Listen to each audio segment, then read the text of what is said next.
Tonight is the last night, so you are preparing to go back tomorrow. So must be a very happy one, happy evening. Yeah. Or you feel very sad because you want to go back now, but it's okay. You can still stay. We are very much welcome. Okay, so tonight, we come to the practice of Asubha, right? And this subject is something. It's very interesting. You see, as you know that in this novitiate program, you come across, this Anapanasati, the Metta Bhavana, and then we do know about the Asubha Bhavana, but we don't know what exactly, okay, or the practice of it. So maybe today I will spend a little time on this, the practice of Asubha Bhavana, the contemplation of impurity. Okay, so now when we talk about this, the practice of Asubha, okay, usually it generally involves the visualization. You visualize a corpse in various stages of decay, right, as taught by other teachers, or you can read from the books, right? And all these, the purpose, right, is to reduce the attachment, okay, the attachment, or to reduce the desire towards the physical body. Okay, I mean, this is what the common understanding, right, is to reduce the desire. And of course, this practice of Asubha is particularly effective, especially for those with obsessive cleanliness, and then with those who fear of death, or for those with the very intense, the sexual urge, okay? And if you look at this, the practice of Asubha, it involves two observations. One is internal, and another one is external, okay? So as in the internal observation, right, it involves the reflection of 32 body parts, okay? So we shall, go through these 32. What are these 32 parts, okay? Then another one is external observation, right? And there are these 9 channel ground contemplation, or sometimes we also call it like 9 symmetric contemplation, or sometimes like in the Visuddhimagga talk about 10 symmetry contemplation, okay? So different stages of a corpse decay. Okay, now when we look at this, especially among our Chinese community, right? And you look at the Chinese community, they don't talk much on this Asubha practice. Even you find, from this Tripitaka, okay? And you don't find much, okay, about the contents of how to practice Asubha. It's just only a general description. I think this one has to do with our Chinese culture, because for our Chinese, this 死亡, okay, the dead is something taboo, cannot be spoken, something that we cannot talk, right? It's forbidden, right? I don't know. Is that true? No? Culture, yeah? Okay, but you know that in our Chinese, traditional blessing, you know that there is this phrase, 五福临门, the 5 blessings come to my gate, come to my house gate, okay? And of these 5 blessings, the first 4 related to the longevity, good health, right? And then kaya or kaya wealthy. And then another one is what they call, you had virtuous heart, right? Virtuous heart means you are very, very, very virtuous person. You know how to do, danas, cultivate virtue. But the last one, okay, is something to do with good death. Yeah, 善終啊，好死啊. Okay, good death. Okay. Have you heard of this? The 五福临门means 5 blessings come to your house. But you know this 五福临门, right? Our Chinese, the Chinese New Year's coming. Usually you find a lot of blessings come with 5, right? And then particularly the one that Wu Fo Ling Men, the 5 blessings come to your house gate. And these 5 blessings are the last one is the Xin Zong, you know. It means that for Chinese, we had to prepare for good death. So it means that if you look at this, it means that the death is not something that we cannot talk about. But to be honest, not like in our Theravada tradition, like in the Visuddhimagga, you find a very lengthy description of the practice of Asubha, but surprisingly, not much, you know, from the Chinese sources. Okay, I think this is something to do with our culture. And then another thing is, if you look at this Asubha, and then you find in our traditional the Buddhist practice, okay, there are these 2 nectar, kanlumen, okay, amurta, the 2 deathless practice of meditation, or the 2 entrance of the amurta dwara, okay. Amurta means amarta. Amarta means the deathless. Kanlumen. Okay, one is the anapanasati. Then another one is asubha. Okay, so it means that the Buddha says very clearly that if one who practice asubha together with mindfulness of breathing in and out, these 2 constitutes an entrance into nibbana. Okay, so you can see, you know, in order to get into the nibbana, right, to realize the nibbana, other than the anapanasati as very important fundamental practice, then another one is the asubha. Okay, but of course now today we don't have the opportunity to, you know, see the corpse ourselves. Even to see our own body is not that easy, right? Especially when you want to see the internal organ. You know, and then you can only visualize it or through the box, or unless we have the opportunity now, you know, to see the real, okay, the corpse, okay. Then we can learn from the teacher, you know, learn from the doctors, you know, they will open up and then show us, you know, these internal organs, and then to explain to us, you know, their different function. Etc., etc. Okay, so it's quite a very striking and memorable the practice. Okay, then okay, I don't know. Okay, I think you know all this. This one is from this Satipatthana. You look at this Satipatthana, it constitutes altogether 14 stages, right? Which consists of the contemplation of the body, contemplation of the feeling, contemplation of the mind, chitta, okay? And another is contemplation of the Dhamma. Of the first 6, okay? You have in and out breathing, okay, which is very fundamental, which include, then another one is a posture, awareness, activity, anatomical part, or sometimes we use this reflection on the repulsiveness of the body, 4 elements, 9 channel ground contemplation. So these 6, okay, can be included under this kaya, under the body, contemplation of the body, right? So of this contemplation of the body, we will include 2 parts. One is internal and external contemplation. And you look at the feeling, right? Only one, mind as one, and then another one, another 5, which constitutes a contemplation of the Dhamma, okay? So I find this part is very interesting because especially when you talk about the Dhamma, contemplation of Dhamma, you know, people probably would think, oh, okay, contemplation means we have to contemplate on the impermanent, suffering, and the non-self. But that one is just only part of it, right?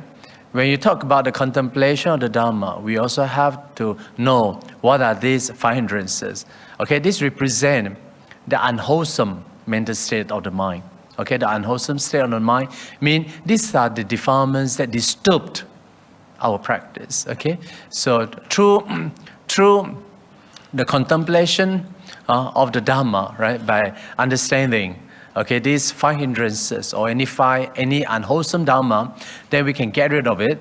and to make sure that these unwholesome mental states will not arise again. Okay? And then really we put a lot of effort, right, to get rid of these unwholesome mental states. And this is also part of the contemplation of the mind, right? Contemplation of the Dhamma. Then another one is also very interesting. It talks about how to give rise, to this wholesome mental state. Okay? You see, when you talk about the wholesome mental state, that represent the 7 factors of enlightenment. Okay? Like for example, that we have to strengthen our mindfulness. Okay? We have to strengthen our effort. We have to strengthen our investigation of the Dhamma, and even we have to strengthen if we have experienced the joys, you see. So these are the wholesome mental states that helps, to bring about the realization, okay? So you can see from the contemplation of the Dhamma, want to suppress or to abandon, okay, and to make sure that these unwholesome mental states will not arise. But at the same time also, we have to give rise to the wholesome mental states and strengthen it and make to its perfection, you see, and to its realization, you see. So this is also part of a very important practice of Vipassana. Usually people think that, Vipassana is all about rising, falling, but it is not the case. It is not necessary. Right? But it also include, basically I would summarize that into 3 parts. The first part is to abandon the unwholesome state of the mind. So you have to understand, through your meditation, what are these unwholesome mental states? What are these 5 hindrances that hinder the progress? Okay? And then to make sure that, these 5 hindrances will not come again, right? So this is one part. Then another part is to give rise to the wholesome mental states, okay? And to make to its perfection, to its fulfillment, to its realization, okay? Then another one, we come to the realization of the practice of the impermanent, okay? Like for example, as in the analysis of 12 sense sphere or the 5 aggregates, okay? We analyze an individual into each constituent dharma. Okay, that represent what constitutes an individual, right? I mean, the Buddha say 5 aggregates. Yeah, when you put these 5 aggregates, kaya, vedana, sanchaya, sanskara, and vijnana, these 5, then there is this what we call the individual, right? So we can say that an individual, or a person, right, is composed of these 5 aggregates. Or even you can enlarge it further. You can enlarge it, you want to analyze it, from another angle, you can analyze an individual into the 12 sense sphere, right? Or even when you come to the Abhidhamma, I think you heard of Abhidhamma, right? And you're interested in Abhidhamma, right? Of course, some people, they're not interested, but anyway, my understanding is this, no need to be so what?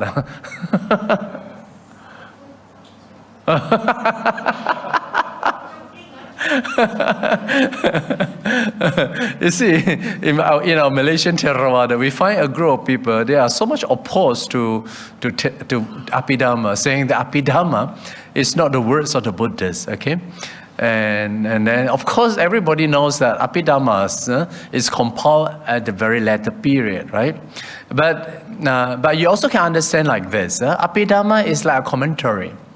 It's a commentary, you see. What not explained clearly in the suttas, but explained in the Abhidhamma. So you can take it like a commentary or commentator, not explained by certain commentators. They are good at elaborating the Buddha's teaching. Okay, so if you look at from that perspective, you cannot say that Abhidhamma is not the words of the Buddha. See, everybody is so keen, to explain what exactly found in the suttas. They just only want to make things clearer. It's just like, you invite a teacher, to give you a class. Then your teacher will comment each and every words that found in the suttas. So that kind of explanation can be also considered as Abhidhamma. Abhidhamma means higher Dhamma. I see like this also, you see, when you come to Abhidhamma, they explain an individual, analyze an individual into this 81 Dhamma, okay? So what is Dhamma? Dhamma is none other than non-self, okay? They're impermanent, and then they are suffering, okay?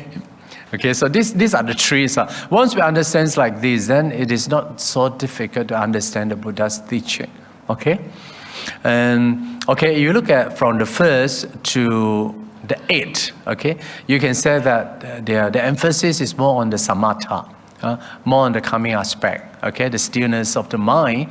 But from the 9 to 13, they more emphasize on the insight, okay? The vipassana. You know the word vipassana is from vi and pas. Pas means to see. Vi means very specifically, okay?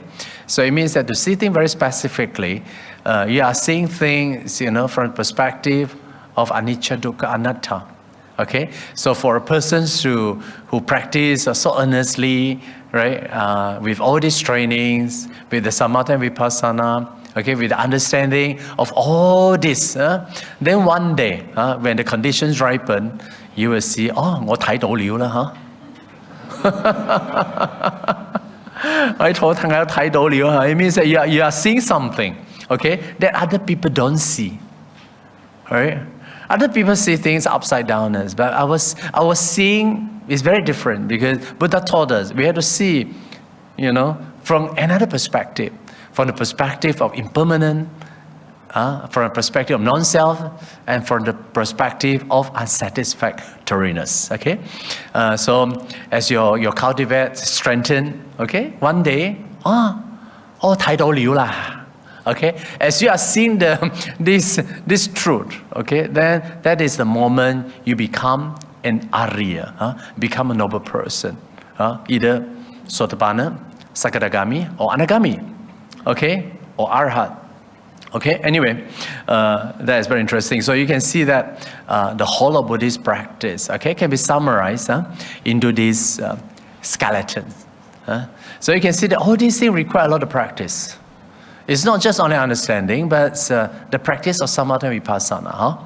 Samatha means, again, you need a lot of calmness, a lot of stillness. So Asubha is also one of those things. Even though the Asubha, the emphasis is on the samatha aspect, but it doesn't mean that there is no vipassana, okay? So the words that I use is very careful. I say it's more emphasis on the calmness, on the stillness aspect. But doesn't mean that there is no vipassana, okay?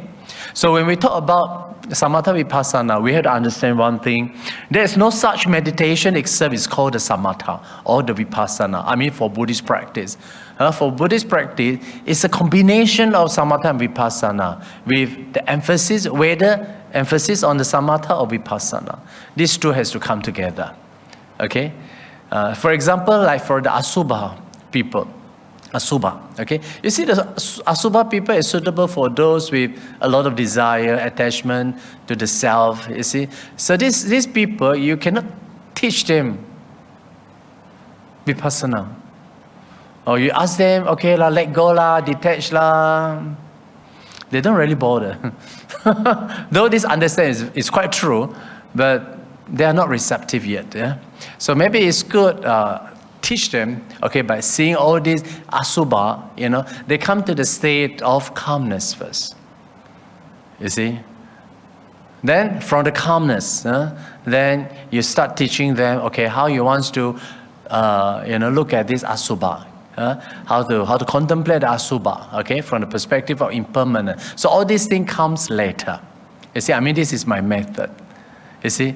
So that's why, when you look at the samatha vipassana, since we all dealing with the meditation, samatha is the aspect of calmness that bringing about the calmness of the mind. Usually our mind is disturbed by the greed, anger, and delusion. Easily our mind is drawn to all this.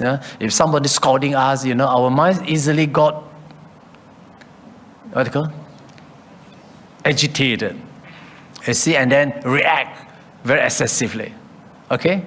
Leaving no rooms for thinking, you see. That's why our reaction is so fast. So, you see, the samatha require a lot of effort to calm your mind down. Calm your mind down. As your mind is calming down, all right, you find that your reaction becomes steady. What do you call? Is there any words? Yeah, become more disciplined, is it? Become more composed, yeah? And then you don't react immediately, isn't it? So that's why, the samatha aspect comes in. You see, some people with a lot of sexual urge, immediately seeing something, they will immediately, go to it. But as you are seeing all these things, your mind become more settled down, more settled down, more settled down. And all this negativity, the emotional disturbances, the desire, the greed, will slow down also. Isn't it? Okay, but it doesn't mean that there is no vipassana. Vipassanas come later, you see. When your mind is calm and steady, okay, and composed, then the vipassanas come in. I think this vipassana is a very uniquely Buddha's teaching, because the Buddha taught us, to see things at another angle, isn't it? For another perspective, you see. That's why the Buddha said our mind is so upside downness, you see. Our mind is so much deluded by our own wrong perception, you see. Buddha said everything is impermanent, but our understanding, our perception is that seems something is permanent. Okay, for example, the self, okay, soul. Okay, but the Buddha said there's no soul, right? Of course, that is from the Buddhist perspective. Okay, so the Buddha taught us, okay, now as your mind is more composed, more settled down, okay, then the training of insight, okay, of seeing things comes in already. Okay, the Buddha says that, okay, now you're going to analyze this. Okay, the individual is composed of the five aggregates, the 12 sense sphere, etc., etc. You see, so an individual is composed of many discrete elements that come together, and giving a wrong impressions that, oh, this is a man, this is a woman, this is a beautiful lady, there is a handsome man. Okay, so our mind is deluded. Okay, all right. Okay, so. Now we look at this, contemplation of impurity. The Sanskrit is Asubha Smurti. You see, the Sanskrit and the Pali words are different. Yeah. Pali is mean anupasin. Pasin means see. Okay, Asubha, But the Sanskrit is Smurti. Smurti means mindfulness. And then divided into two parts. Internal observation, okay, we have seen that. And of course, as one practices Asubha, right, you have to have other practice, other meditation to support, okay, your practice.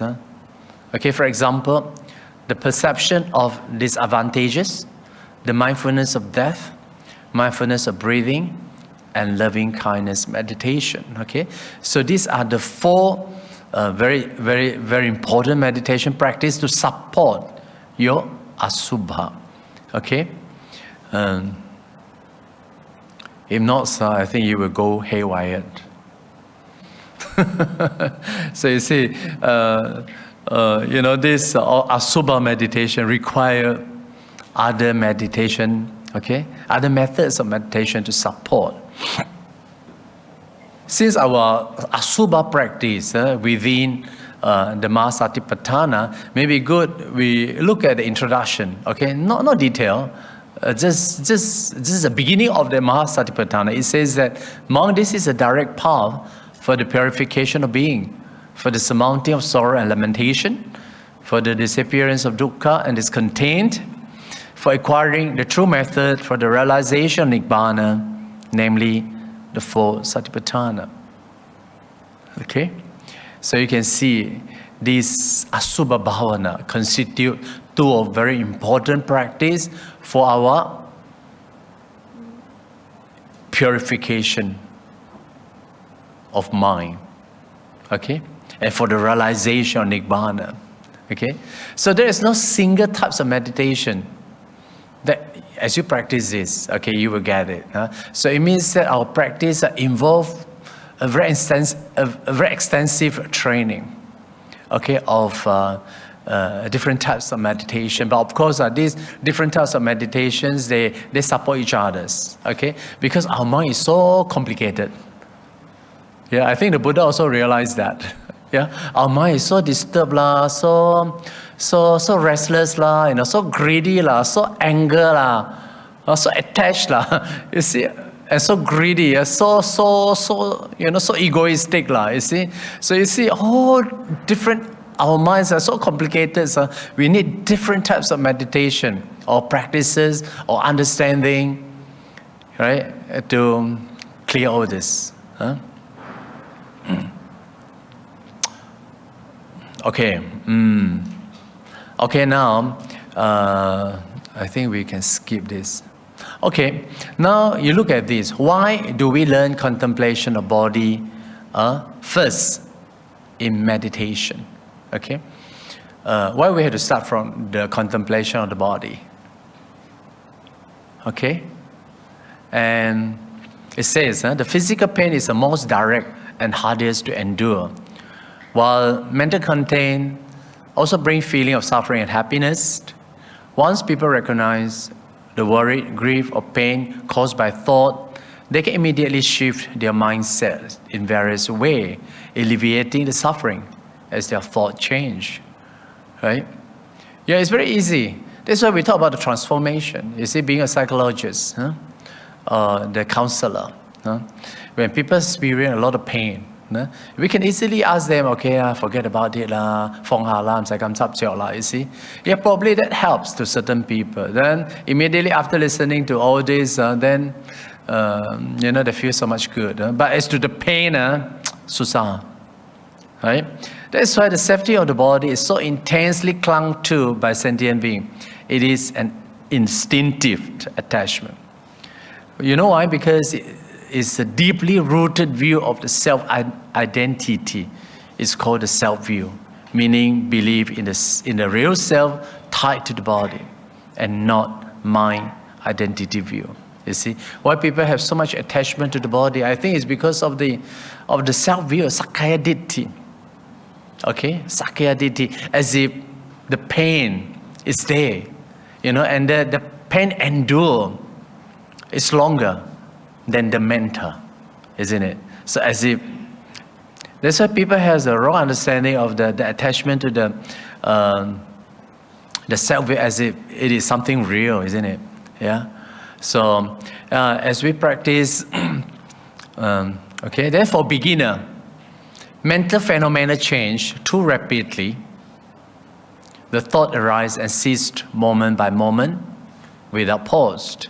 And most people lack sufficient concentration or discernment. Okay, here is the word used, panya, to observe this flux effectively.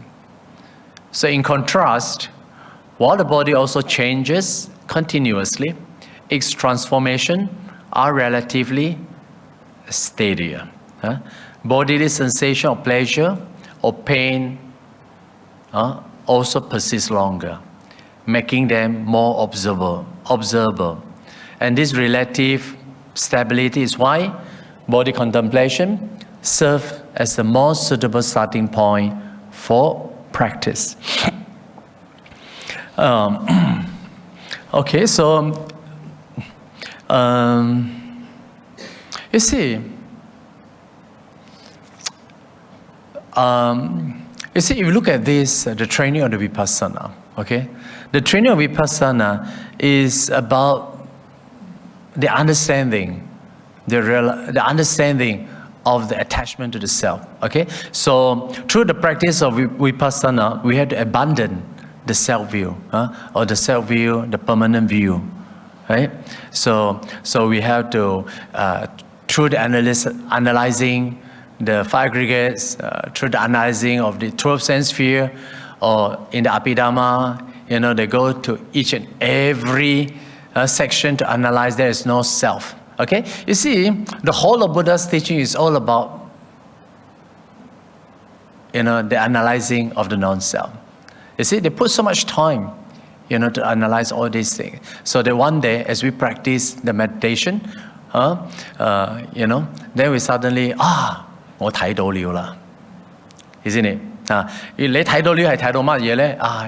你睇到乜？ Yeah, you realize there is no self. Everything is dependent originated, you see, and then everything is impermanent, you see. So you see a lot of efforts that we put in, just to realize the non-self, okay? So that's why the Buddha said we have to start by contemplating the contemplation of body first in meditation, right? That's why the Asubha here is emphasized, okay? Mind is easier, but the body is so difficult. You see, the body is so difficult, and then you see the physical pain, we talk about the physical pain, is the most hardest to endure as compared to the mental. Mental is easier, you see. I ask you, okay la, phong ha la, and then they say phong ha la. Okay, there's no mental pain now. Is that true or not? But if I ask you a bodily pain, phong ha la, you can't pong. The pain is there. Huh? Isn't it? Huh? Yeah, because that pain is so real, Even now also, it's very instinctive. You see, like, people are very scared of, this acupuncture. You see, because they see the needle, you put in, you see, you see, it's very hard, to endure, huh? So that's why, because of this, I think the Buddhas start the body contemplation for that reason. Okay, and even through the contemplation of the body, also the same thing. Yeah. So, but the mental pain is different. Mental pain can be easily changed through the transformation. Okay, through the transformation, but bodily is not. That's why we have to put a lot of effort. Right? So you find 6 stages of contemplation of the body. Asubha, since we are talking about Asubha, we will look at these 2 parts. One is the 32 unattractive part. Another one is the 9 or 10 stages of a corpse decay. Okay, sorry. Okay, now we look at the first one, to be quick. Asubha Sanya, right? This one is the original text. It says, Idhananda Bhikkhu Imameva Kayang Uddhang Padatala Adho Kesamataka Tachapariyandang Purang Nanapakarasa Asuchino Pakchavekati Ati Imasmin Kaye Kesa Loma Naka Danta Tacho Mangsang Naharu Ati Minjang Wakang Hadayang Yakanang Kilomakang Pihagang Papasang Antang Antegunang Udariyang Karisang Matalonggang Pitang Senghang Pubbo Lohitang Sedo Medo Asu Wasa Kelo Singhanika Lasika Mutangti Iti imasmin kaye Asubhanupasi Viharati Ayang Vuchata Ananda Asubha Shanya. Okay? So these are, here the English translation. He said, what is the perception of unattractiveness, Asubha? Here Bhikkhu reviews this very body, upward from the sole of the feet and downward from the tops of the hair, enclosed in skin, as full of many different kinds of impurity. All right, so you have in this body, head hair, body hair, nail, teeth, skin, flesh, sinew, bones, bone marrow, kidney, heart, liver, diaphragm, spleen, lungs, intestine, mesentery. Stomach contains excrement, brain, bile, phlegm, pus, blood, sweat, fat, tears, grease, saliva, snot, and oil of the joint. And finally is urine. Okay? So thus he dwell contemplating unattractiveness in his body. This is called the perception of Asubha. Okay, I have a question. Do we know really these 32 parts? Other than the appearance, but it's talking about the spleen, kidney, heart. Do you have any idea? No. Why? Cannot see now. Then how? Blur. Anyway, I will show you each and individual. Okay, these 32 parts. Of course, just a quick look. Not into the details, but if you want to know more about it, you have to join my Asubha retreat. Okay, and then we have a Asubha workshop also. That will be very astonishing. Okay, you not only read from the book, understanding from the text, but it's seeing face to face. 睇到了啊。I can sleep very well.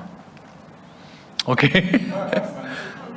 When the next, I think next year's 2 workshops already fully booked.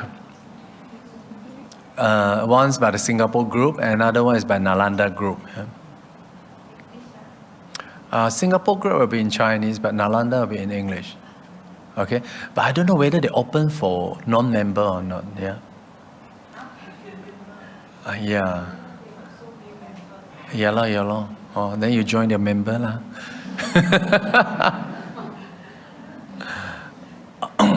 Okay. But anyway, it's interesting. I should highly recommend you all to join, because this course, I think, is the first ever course. The first ever, conducted in the world. Okay, with the collaboration of the silent mentor. Because in many places, this kind of courses, conducted, probably through visualization or through books or through the pictures. But this one is very, very different. You are seeing the real corpse, and not only one, but few corpses.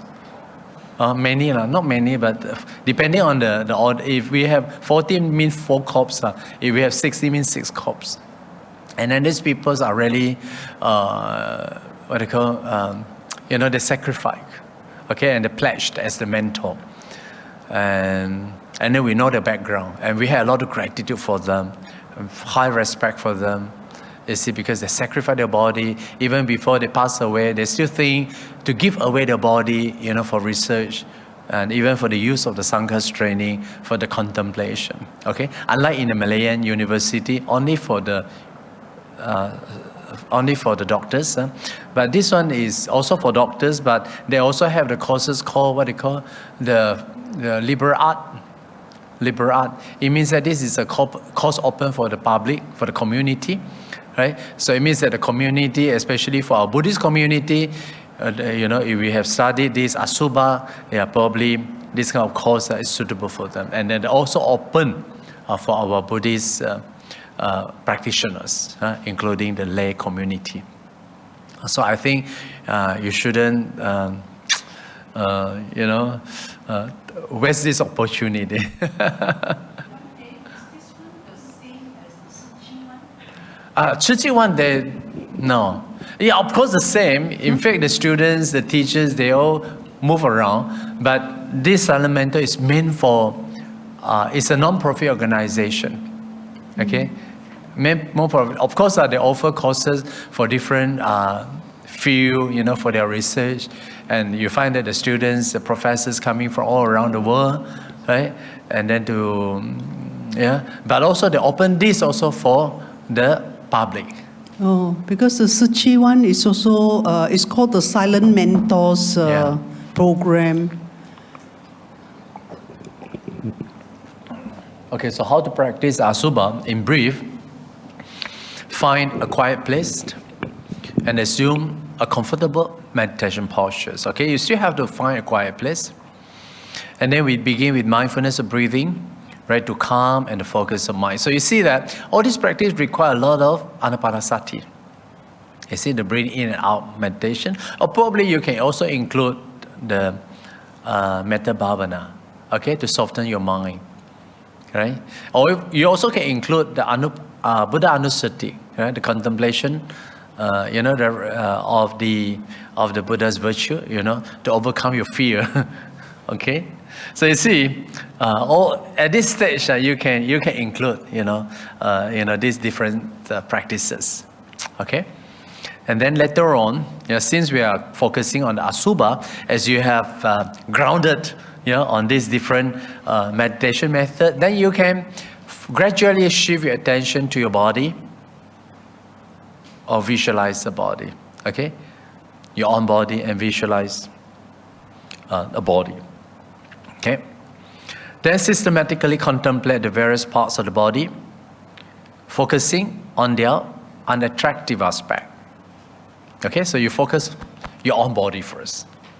That's why you have to do a lot of recitation. You see, different masters, there are different methods of contemplation. Okay, we are not going into the details of that. Like our tradition also, they have their own method of contemplation. Different teachers come up with different methods. But anyway, here I'm just generalized. Okay, now, as to the contemplation of 32 parts, what you can do is systematically. Okay, don't jump. Okay, don't jump. Okay, then you can focus in the first 5 parts, like head hair, body hair, nail, teeth, and skins. Okay, but I would recommend you to read Pali. So this is a Pali. The head hair. Okay, you know what is head hair, huh? So no need to explain in details, lah. Kesa or kesa. Okay, yeah, this kesa, you see. And what are these practical contemplation methods? We are not going to into the details, but this is just a very brief description for you, right? At least when you talk about the kesa, then you have to have mindfulness on your own hair. Okay, not only that, also what you have to do is to analyze the details, like for example the color, the shape, the direction, the location, and the origin. And then you also can focus on the 5 contemplation by way of color, shape, smell, origin, and location. And then how to develop detachment. Okay, when separated from the body, hair become repulsive. Okay, imagine the hair drops on the food. Now what will happen to you? You will lodge a complaint. Ask for refund.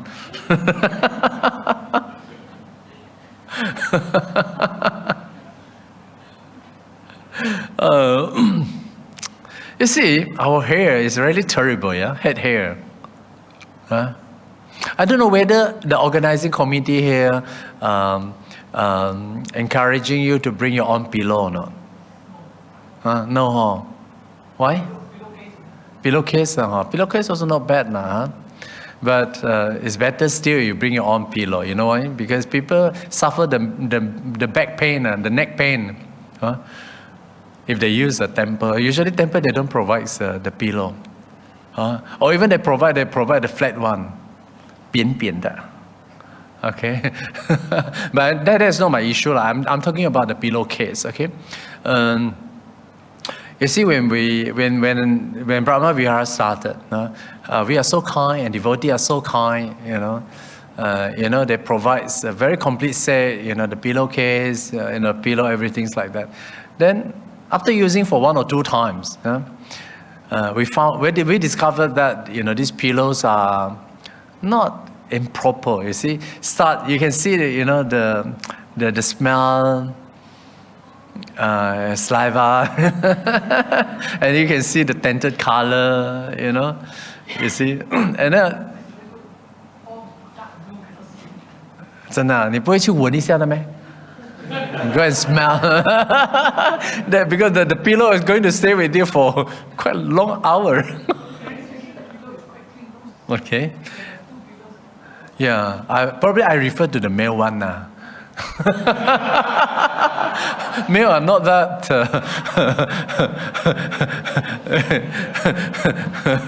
Usually, ladies' side is very clean, but the male side, dormitory, is terrible.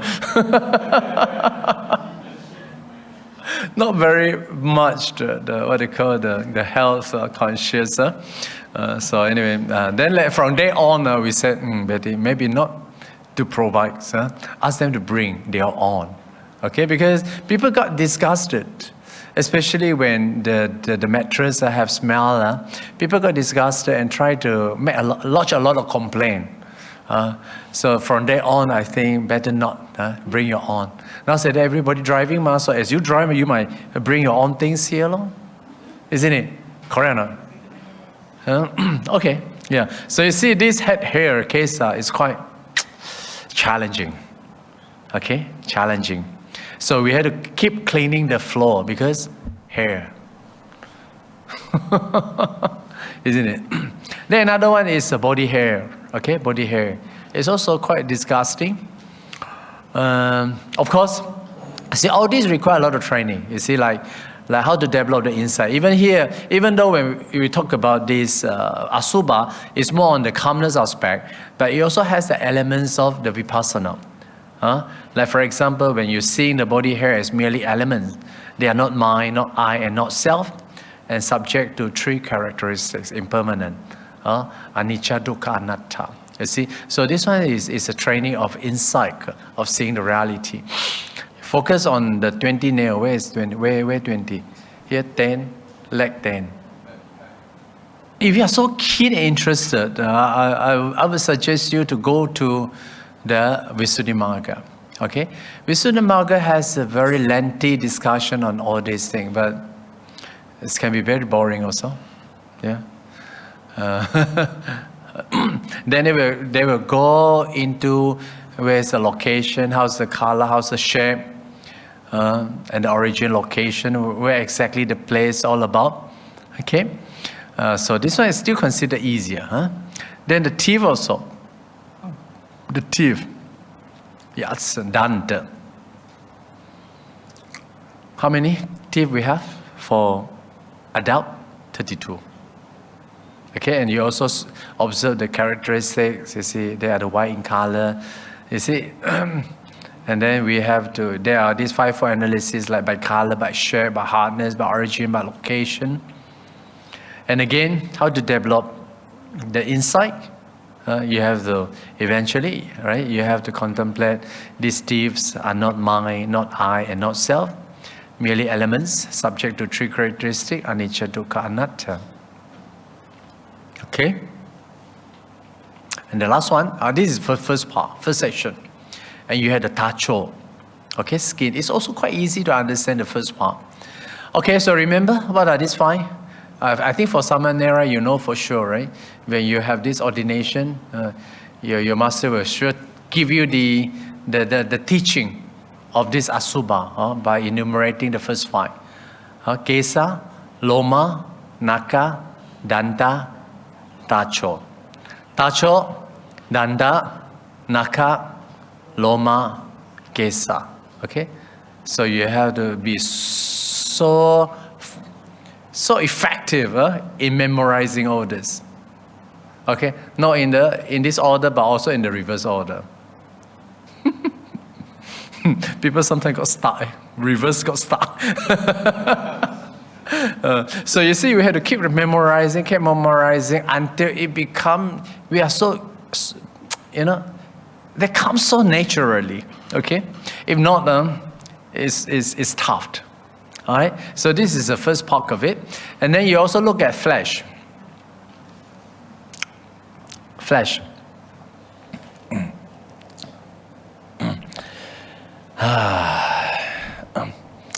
Okay. How many? 900 pieces of flesh in the body. I don't know. Okay? But they say 900 means 900. Right? You can see that our body covered. And then, okay, what else? And then the sinew. You know the sinew? Also 900. You see, you look at the contemplation here, the point. It's a complex network system.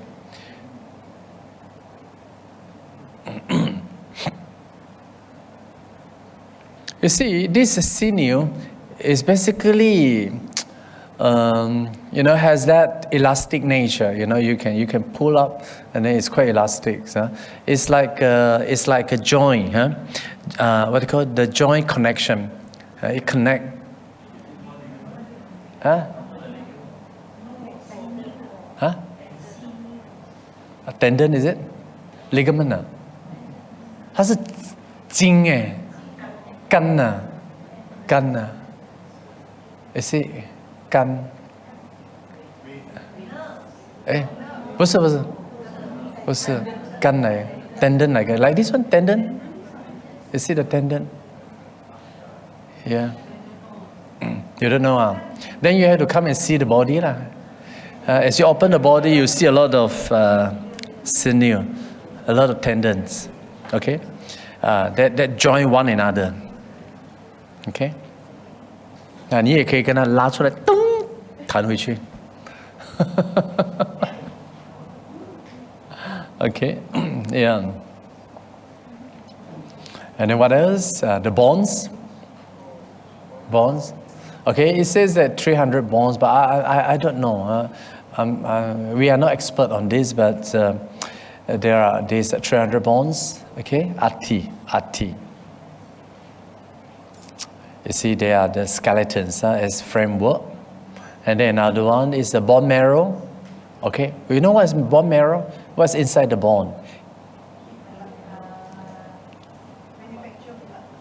Yeah, of course. Yeah, manufacture blood. Yeah, correct. Yeah, but you look at this. The bone is inside the bones. It's inside the bone.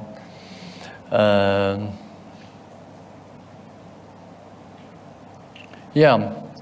I think last time we went, I think last month, November, we had our this Asubha, and then the one doctors there, the anatomist, they show us the bone marrow.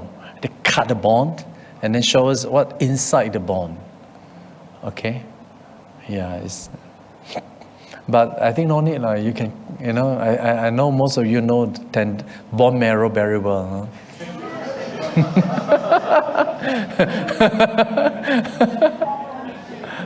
那是猪脚啊，肚卡。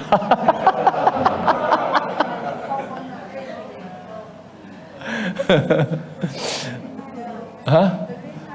Very nice, Oh. Ayo.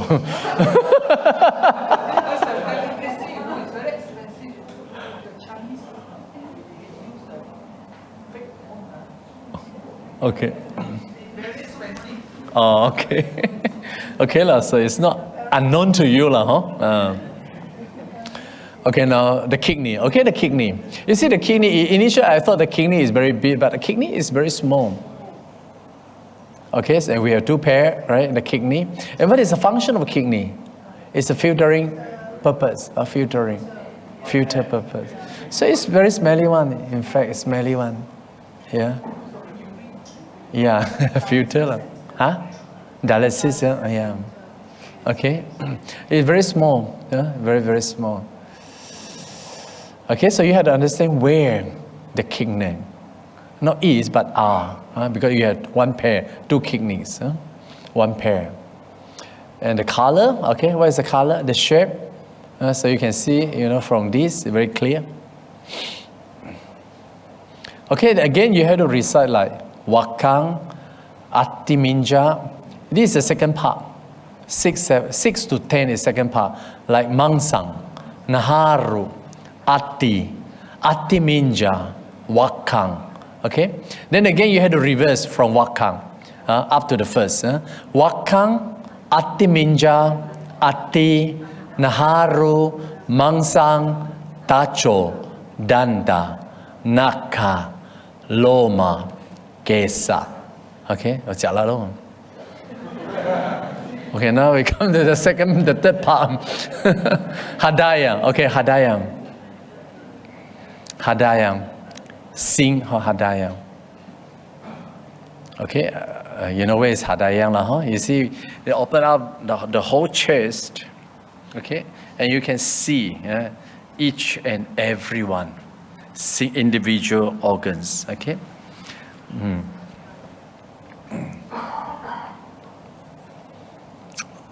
And then another one, liver.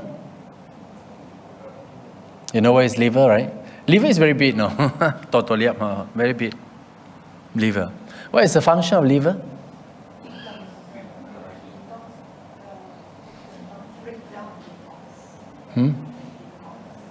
Detox, In fact, all these the different organs they play more or less a similar function. Okay. Like filtering is also detox, isn't it? And then the liver is also kind of detox, isn't it? And then we saw one lady, one man. In fact, I conducted many Asubha workshops already, and then we have seen a lot. And I saw one man likes to eat this bak kut teh. Oh, jialat lo.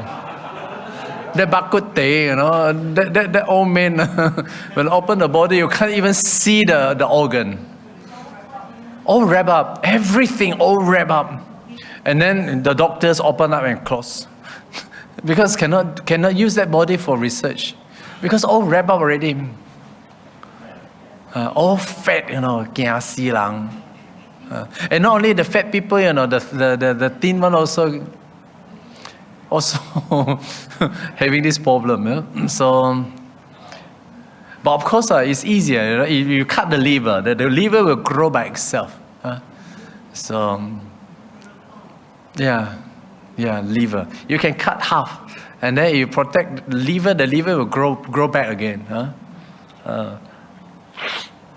All right, and then diaphragm. Where is diaphragm? Yeah, here, this part, diaphragm. Okay, so it has this, it helps, your breathing function. Okay, it's the diaphragm here. Yeah, so it constrains movement. Diaphragm, kilomakam. Now, if you go, then you know what I'm saying. So it's very, very complicated. Our body is very complicated. As you open the chest, so complicated. So compact, yeah. And so beautifully designed also. Yeah. And the spleen, how about the spleen? It's also filtering, the spleen.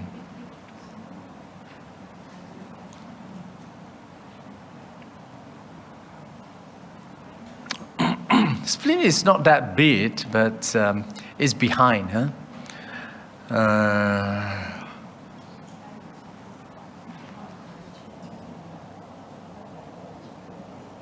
Then another one, lungs. Okay, lungs. Oh, very big, huh? And this lung is very black. Those who breathe a lot, then you end up like this.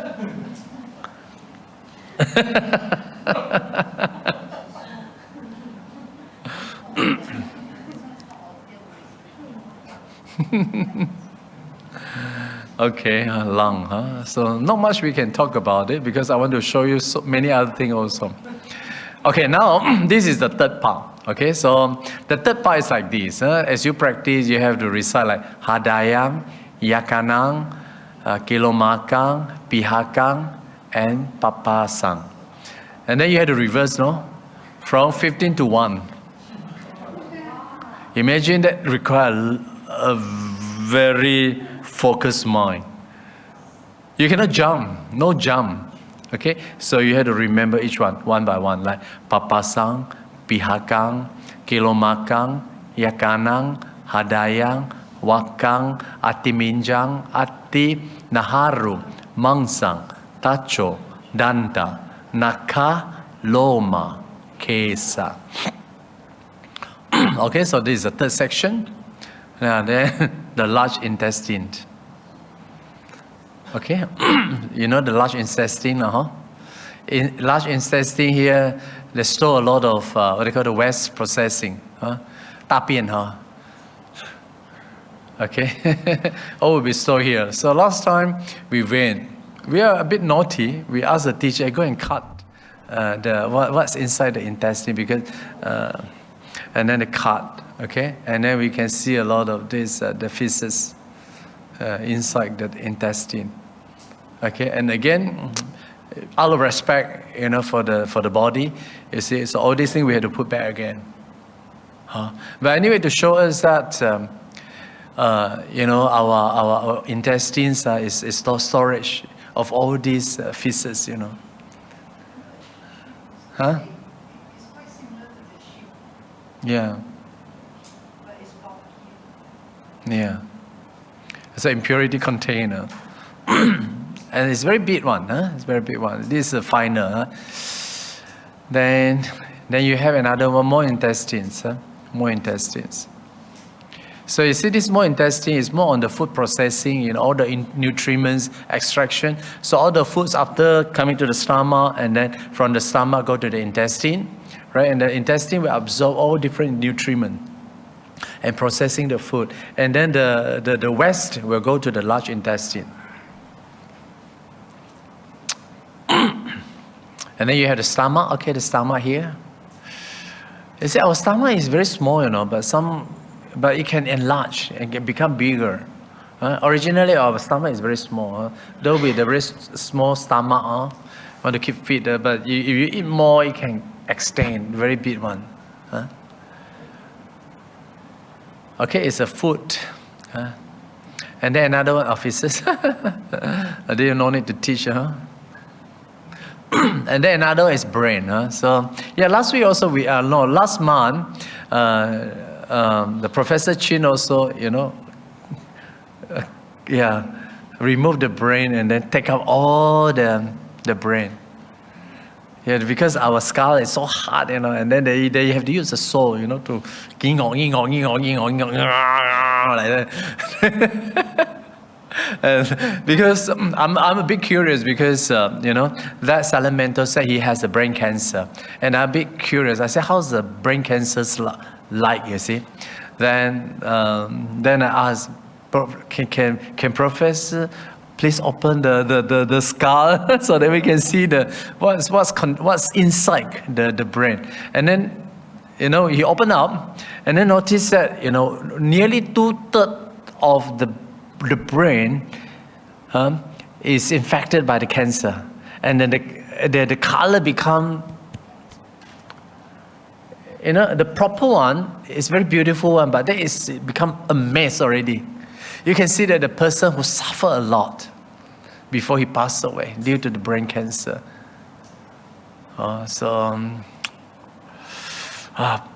Okay. Then, okay, now this is the third part. And similarly also, you start from, Antang,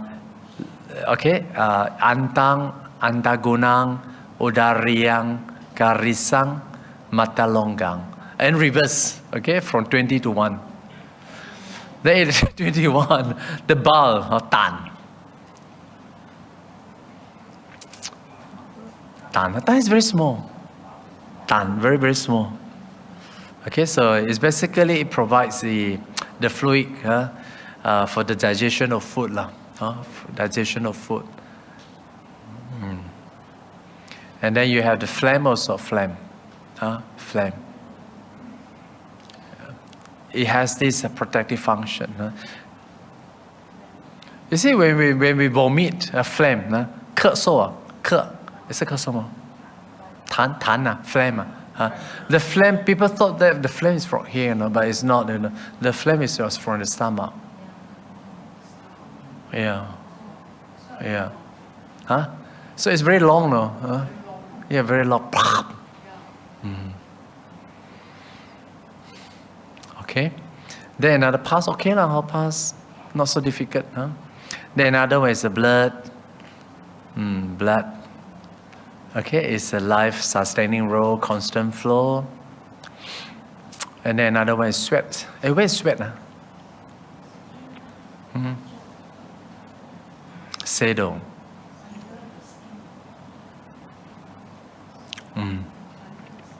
Okay, another one, fat. Here's fat. The fat also very terrible. especially not to say the fatty person, even the thin person not having the fat. Fat is very important, okay, to protect us also. It has this insulation role, especially when you go to the peak mountain where no food, and how we survive. I think the fat helps us. All right. And then you have the tears, okay lah, tears. And then the grease. How about the grease? You know where's the grease? Yeah. Here the grease. Below smelly.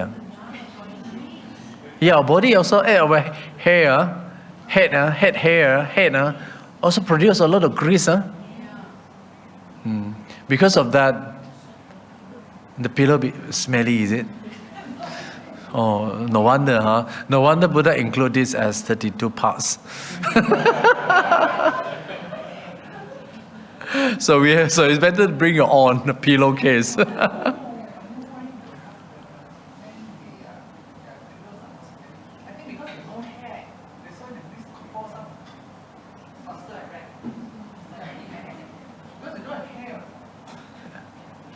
They don't have hair, yeah lah. Even with hair also many. No, because we have hair, so the hair will protect the grease from falling. Then the pillowcase covered with hair. No, we don't drop. Not everybody will drop the hair. Okay. Then another one is the snob, is it? The nasal mucus. Okay, so this is also a protective role, filtering function, okay? But it's quite disgusting also, yeah? Then saliva, okay, also understand. And then another joint, oil of joint, 关节, 关节玉, joint of oil of joint, lasika. It serves as a lubricating role.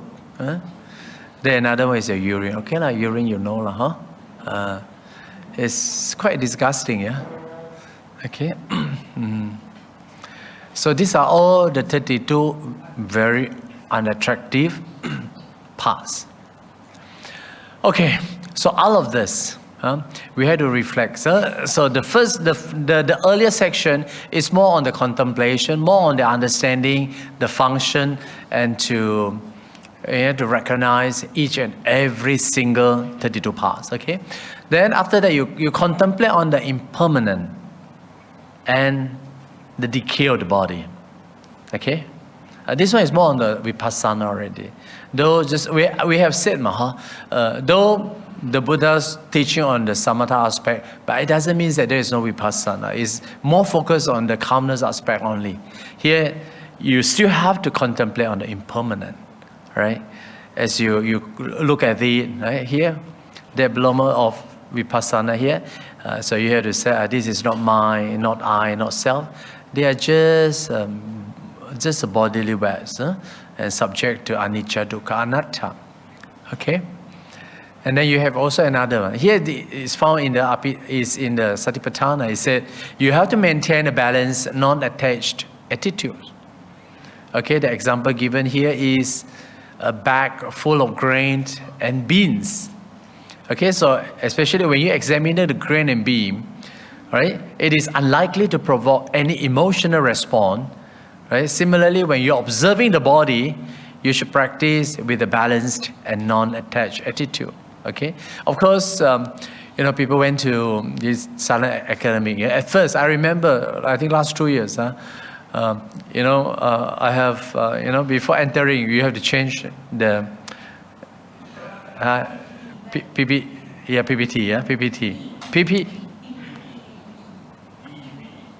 PPE. Okay, what do you call this? Protective PPE.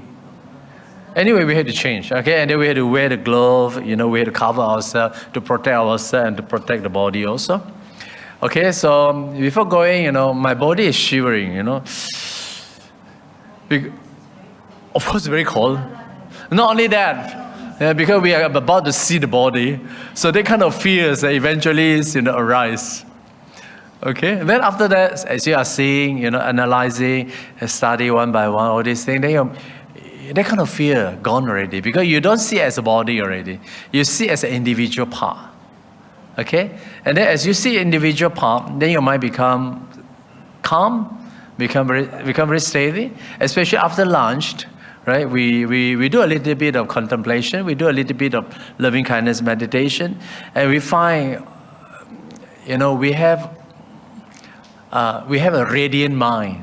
You see, our mind becomes so light, so bright, and so elated, okay, and so joyful also. So I think this is a direct result of contemplation on this Asubha. And then you find that as you practice like this, all the five hindrances also be suppressed. Okay? So that is very important. As your five hindrances suppressed, I think it's easier for you to get into the first jhana. The purpose of this, you have to get into the first jhana, right? To be able to suppress, these five hindrances and giving rise to these five jhana factors. Okay, la vitaka, vichara, piti, sukha, ekagata. Okay, yeah. So these are all very important training. So you have to see with the balance and non-attached attitude. As you are seeing all these things, I think one day or another, one day or in the future, so our mind become very steady, and then, we have less desire in a way. Yeah, our mind is more composed, and then we don't react, to that kind of the greedy mind, So, this training definitely helps, to overcoming our greed, okay, or our sensual desire, okay. And yeah, this is also another part of training, okay, for this Asubha. You have to conclude by reflecting on the body's nature as empty of inherent existence. This is also Vipassana, okay. And here, I have included the metta, okay, balance with other meditation, particular metta, bhavana, to avoid negative mental states. Yeah, this one is quoted from the sutras, in the Megha Sutras. Buddha said, for the removal of lust, the meditation of Asubha should be cultivated, okay? Removal, to get rid of your lust. And for the removal of hatred, meditation of loving kindness, okay? And for the cutting off of discursive thought, mindfulness of breathing. So you can see all these different types of meditations can be used as a supplement, to help each other's the meditation. Now we look at the second part. It's about the 9 channel ground contemplation. Yeah, it's also, what is this? It's a meditation on the decomposition of corpse, right? And the purpose is also similar, yeah? Directly breaking our attachment to the physical body and to eliminate the wrong views of permanence, okay? What is this wrong view of permanence? It's a self-view, okay, self-view. Self-view? There's a belief of permanent self-view. It means that when a person passes away, there is this soul, okay, will transmigrate from life to another, okay. So, in our Buddhist practice, we have to eliminate these wrong views of permanence. And you see, observing causes is a base method for eliminating craving, especially overcoming sexual desire. And it's also an effective method for eliminating the view of self-identity, sakyaditi. You see this, if you want to become a Shratapana, the very first the requisites is to abandon the self-view. Okay, so you can see self-view is... it's difficult to get rid of, okay? For all other religions to talk about the permanent view, when a person passes away, it is that view, it is that self, right? Transmigrate. But in Buddhism, there's no such thing called permanent self. So the very first thing of practice is to cut down this upside downness of the self view, okay? And this definitely, the Asubha is very good. Now that's why for Buddhists, we can donate our body, okay, for the medical purpose. Even I myself also, when I pass away, right, I don't want to burn my body. Crematory, I don't want. I think it's a waste. I should donate my body for the medical research or even for monk to practice. Yeah, don't you think so? It is good. Huh? I signed up already. Yeah. Huh? Oh. Of course lah. 痛啊这样. Huh?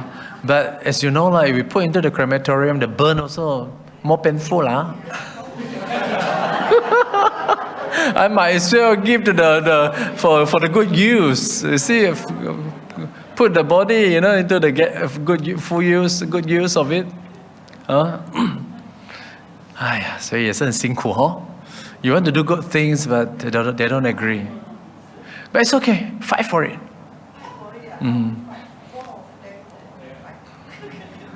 No lah. Tell them lah. Let them understand lah. It is the mother's last wish.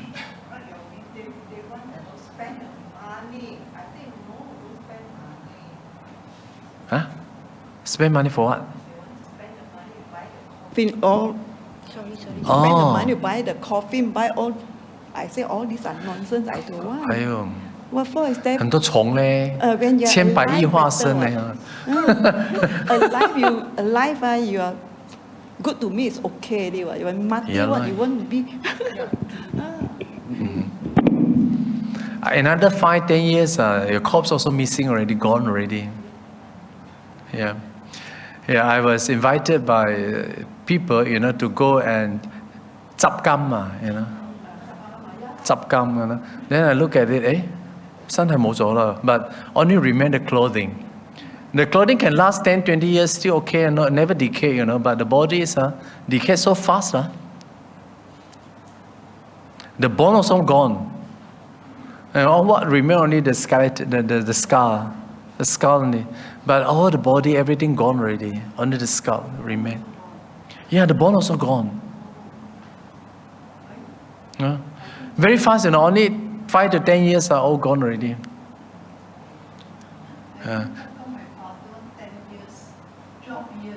Also gone. Once you're there. Okay. Yeah, I find this one is very interesting. This one is found from the Madhyama Agama, right? This one is mainly for the young monk, how to overcoming, the bodily desire and lust. Here, quote from the Madhyama Agama, it says that a young monk who has established himself in virtue, means that he observed the sila, and should frequently visit a chanted ground and observe this sign. What sign? The skeleton sign. The bruise sign or the scarlet sign, etc., etc. Okay? After carefully observing and memorizing this sign, he should return to his dwelling place, wash his hand and feet, spread his sitting cloth, sit cross-legged, and then recall this sign. The skeleton sign, okay, whatever sign you have just observing, you have observed, okay? Why practice this? If a monk develops this sign, he will quickly remove the disease of desire. Okay, desire is also disease, and anger from his mind. So you find that, this practice is very powerful. And I should say, this Asubha meditation is uniquely Buddhist practice. You don't find in the Hindu practice also. Okay? So this one is a uniquely Buddhist training for monk. Okay? For monk lah. Yeah, why for lay people also yeah, because the Buddha's target groups are monks, isn't it? Yeah, okay. But of course, the lay people, if they are so wish to learn, they also can practice. But eventually, they also become monk.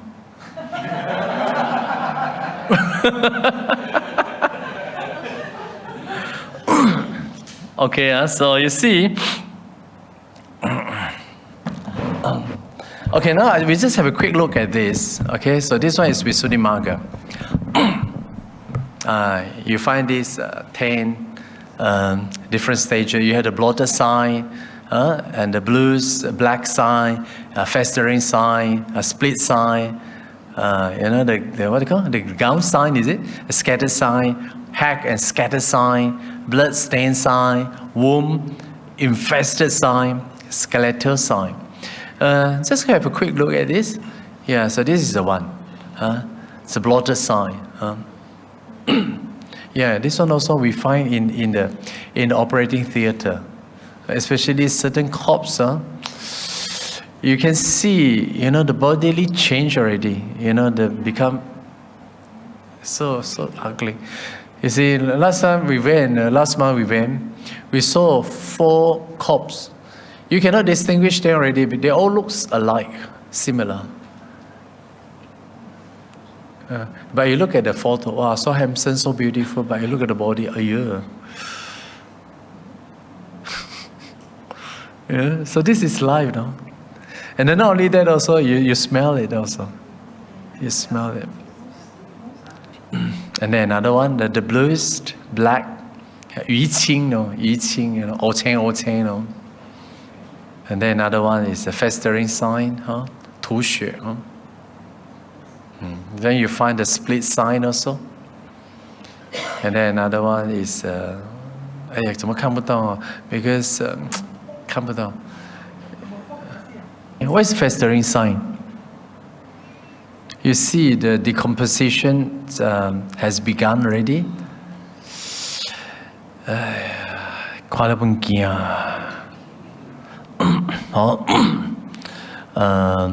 And it all scattered here and there. And the split sign, the split here means if you find the organs or the different organs are all split in different parts. Okay, especially in the channel ground, the dog come and bite, and then you find that the body is cut into different places. You see the skull sign here says that the body is eaten by animal. Okay, eaten by the animal, or by the like here the crocodile. So yeah, and then you have this bike, the marks, scattered throughout the body, and then the flesh also cut into pieces, and then you have the scattered sign also. You see, a scattered sign also.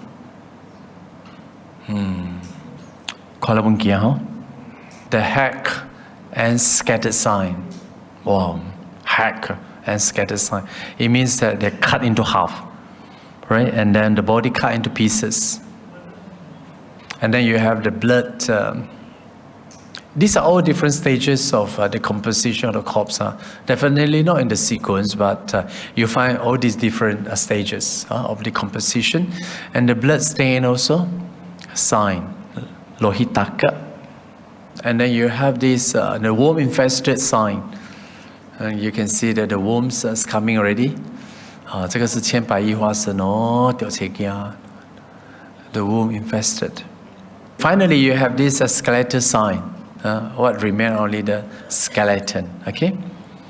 Now this one is found in the Satipatthana, by making a comparison with the corpse. Okay. So you reflect on your body.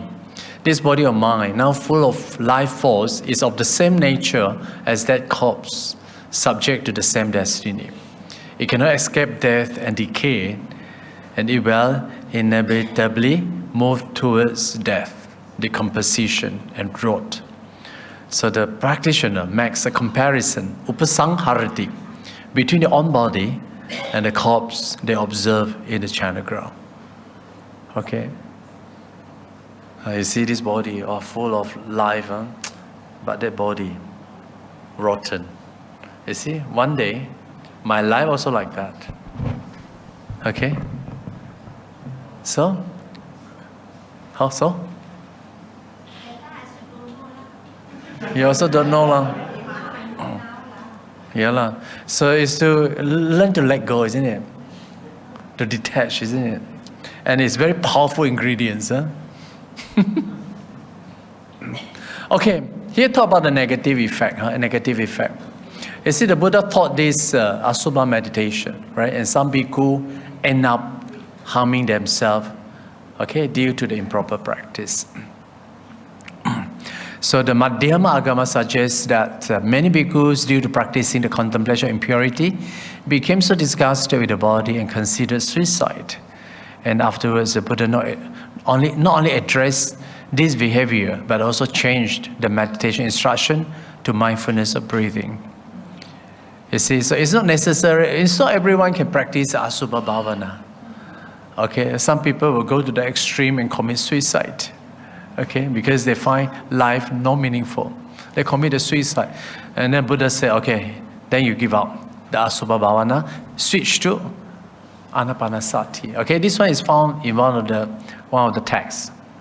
Then another thing is also, this one is from the Visuddhimagga. It said, although working with repulsive and impure object of meditation, one experiences joys because one sees the virtue in thinking, indeed, by following this path, I will be liberated from the cycle of birth and death, and through abandoning the heat of the 5 hindrances.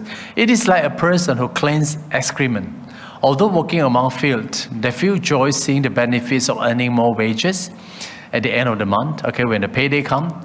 Then it is also like a severely ill person who feels joys even while receiving treatment through vomiting and purging. Okay? Yeah. I think you know the Venerable Mahatissa story, right? This one is also found in the Visuddhimagga.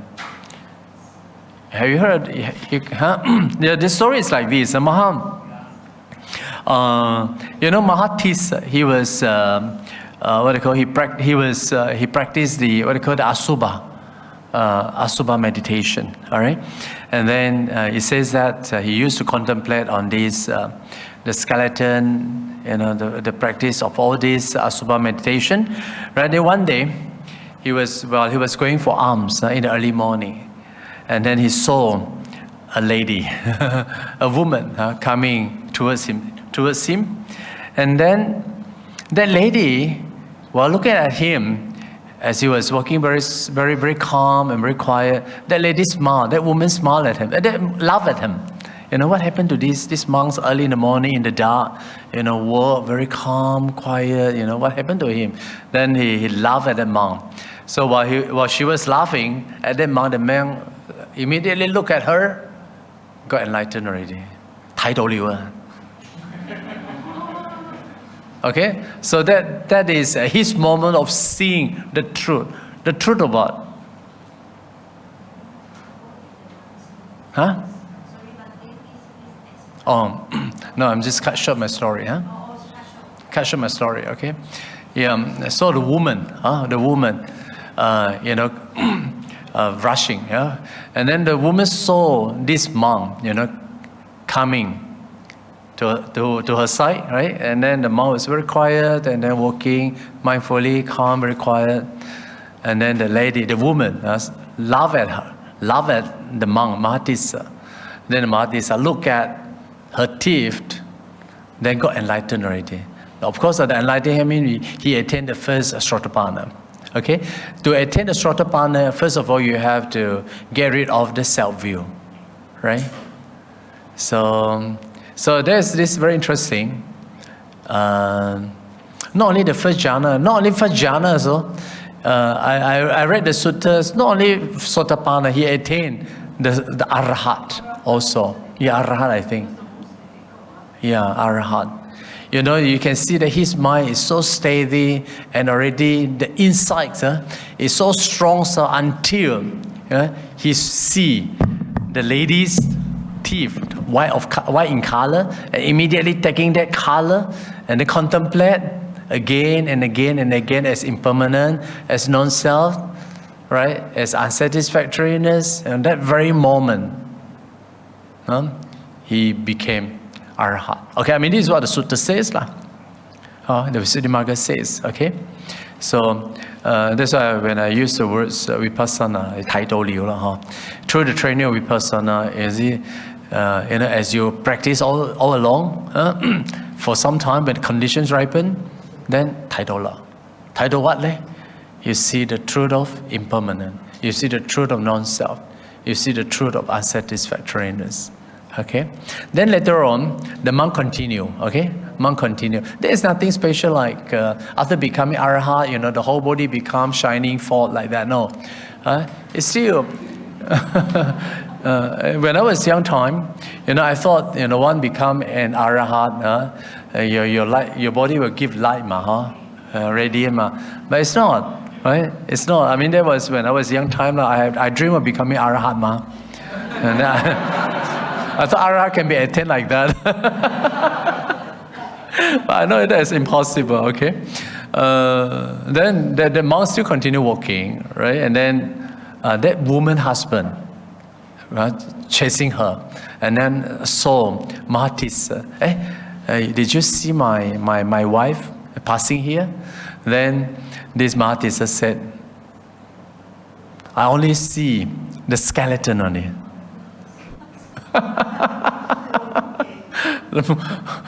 Có啲回答咧，嗰啲唔啱嘅。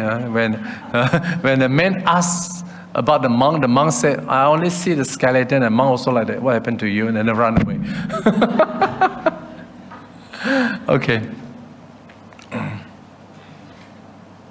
Oh yeah, this is the last one. Okay, last one. But okay, I want to link up with this this impermanent, non-self, Asubha, attractiveness, and the danger. Because, you know, in our Buddhist practice, Buddha talked about 4 upside-downness views. Vipariyata, pariyasa is the 4 upside, 4种颠倒. Okay? Buddha said everything is impermanent, right? But yet, we attach to permanent. Okay, so this is one upside-downness. Another one is Buddha said everything is non-self, but we attach. There is this entity enduring self. Okay, so there is also another upside down. Another one is, you know, people are drawn to attractiveness. Okay, jing, attractiveness. That's why give rise to a lot of desire, right? But the Buddha says no. It's unattractiveness. You see, so this is also another upside downness. And another one is the perception of danger. Okay, so you see, the reason I quote this Girimananda Sutta is that there was a monk called Bhikkhu Girimananda. He was very sick. Okay, he was very sick. The Buddha asked Ananda, okay, please inform Girimananda of these 10 perceptions. In fact, these 10 perceptions are 10 types of meditation. Okay, so probably you go to talk to him of these 10 perceptions, his illness, his sickness probably will recover. May or may not, okay, depending on him. Then Ananda went to see Girimananda and talked to him these 10 perceptions. After talking these 10 perceptions, Bhikkhu Girimananda, he was recovered. Okay, so this is one. So what these 10 perceptions? Why? What are the significant? What makes Bhikkhu Girimananda, after hearing these 10 perceptions, you know, become recovered? Why?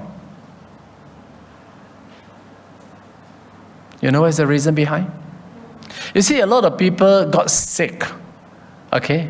Due to fear, you know, people also got sick because of mentally sick, or of not seeing things as they are, also caused us physically illness also.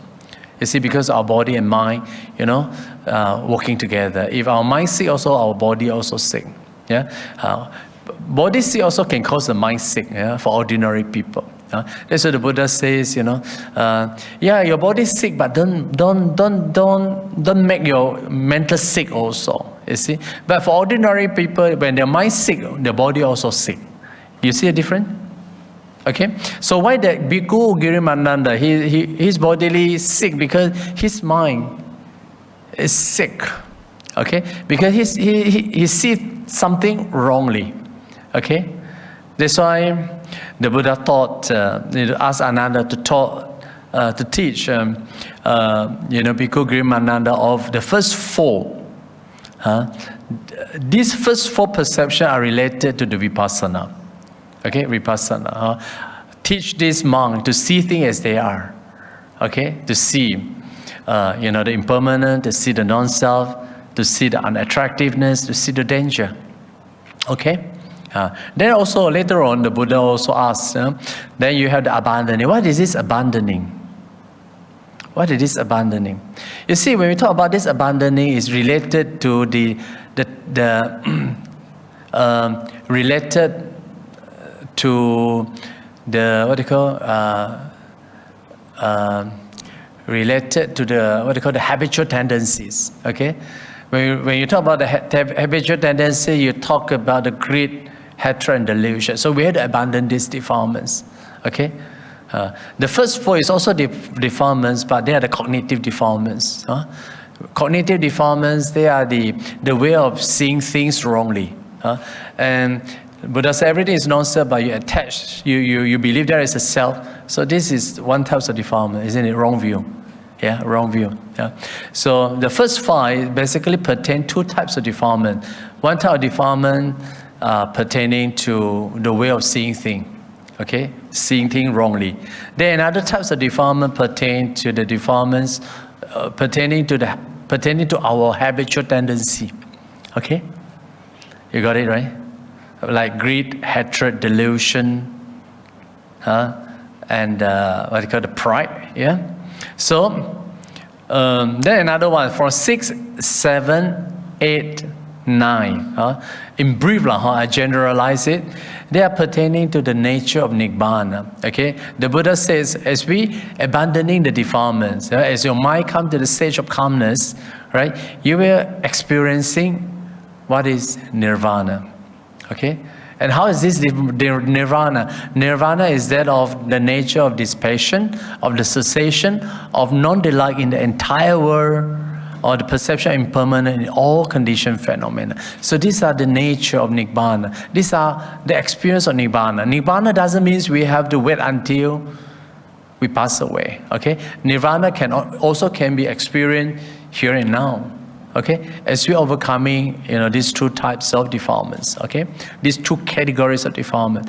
If you look carefully, these two types of defilements, they are related to two types of meditation also. Okay, one is the samatha types, two aspects of meditation. Another is the vipassana aspect. Okay, like for example, the first four, they are related to the vipassana. It means that through the practice of vipassana, right, we can get rid of these four types of defilements. Okay, through the practice of calmness. Okay, continuously, cultivating this loving kindness, asubha. Right, we can get rid of the desire, get rid of anger. This one requires a continuous effort. You see, so this is the perception of abandoning, and the rest are 6, 7, 8, 9. They are related to our experiencing of nirvana. I don't know, because like in Mahayana, they find difficult to understand Nibbana, and also they don't want to go to Nibbana, to be honest, because for many people, Nibbana means everything, when you pass away, everything gone. It means that they cannot enjoy their life. In fact, they have a lot of worries. See, what happens if everything gone, you see? That's why they have to superimpose. I don't know whether is that word correctly used. That's if you recite Amitabha, you can go to the Pure Land, something like that. Okay, and then they will tell you that to be reborn in Amitabha, there's a Pure Land, made of gold, and then all the precious jewelries are found in the Pure Land, or even the bird, will come to you and sing Amitabha, Amitabha, like that.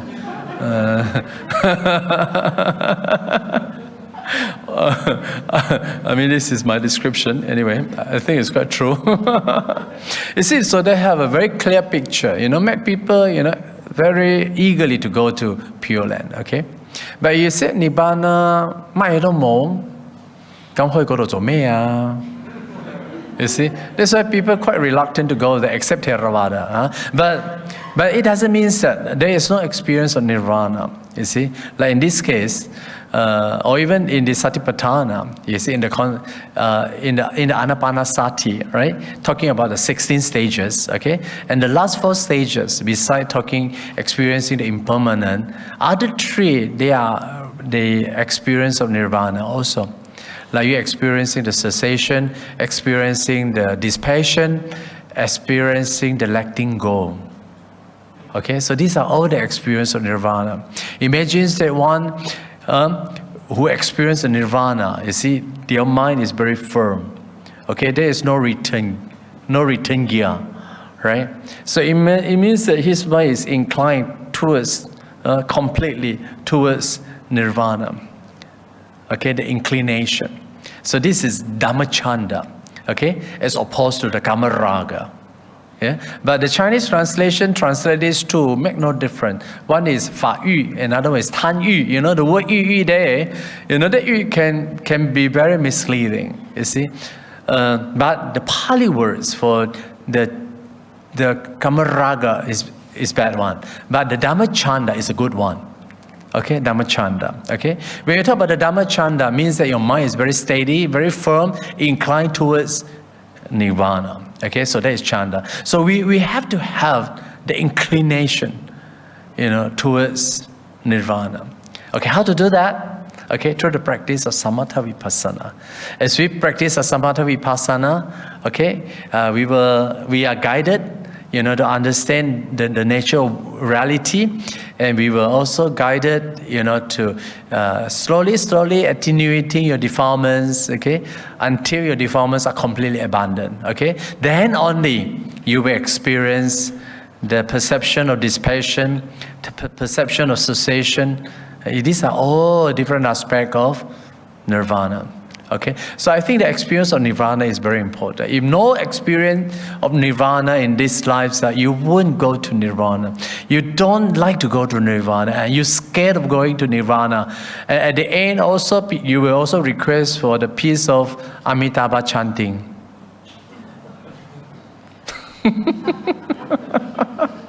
Because I think you understand what I'm saying, right? Because I met a lot of Theravada monks. You see, they were so firm, oh, I want to go to Nirvana. But when they pass away,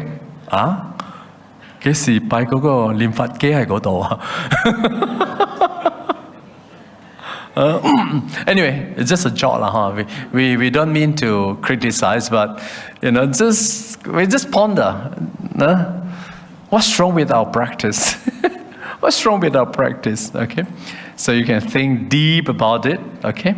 Anyway, I think that's good for today, right? And then that's towards the end of your whole novitiate program. And I hope you know, this teaching of these four immeasurable thoughts and the Asubha is of beneficial for you, for your practice, and for your general understanding, of course. Yeah. That's it. Sadhu, sadhu, sadhu.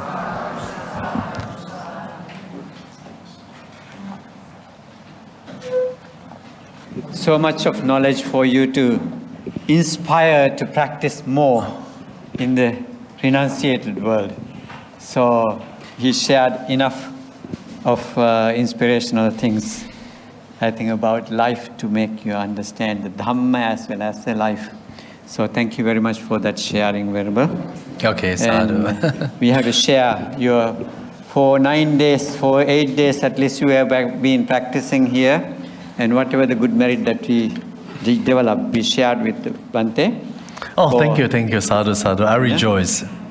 Anumodana, so you have to do that. May the Bhante rejoice this merit, and may he be well, happy, and he has more energy and good health to share the Dhamma with the world. Especially Malaysia need Malaysian Buddhists.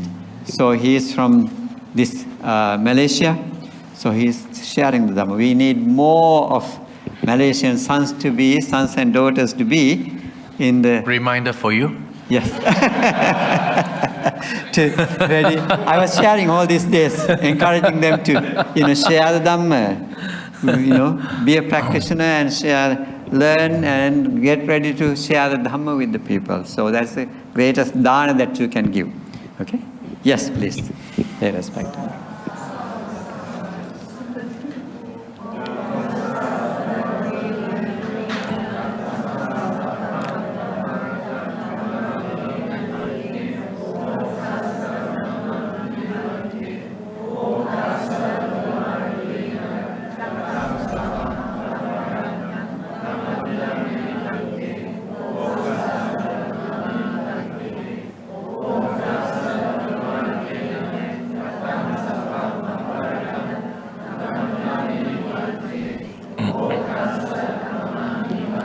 Sabidiyo vivajantu saparrogo vinasatu mate badantarayo sukidikaya gobhava abhivadana sile sanichang buddha pachayino chattaro dhamma vadanti ayuvanno sukhang balang.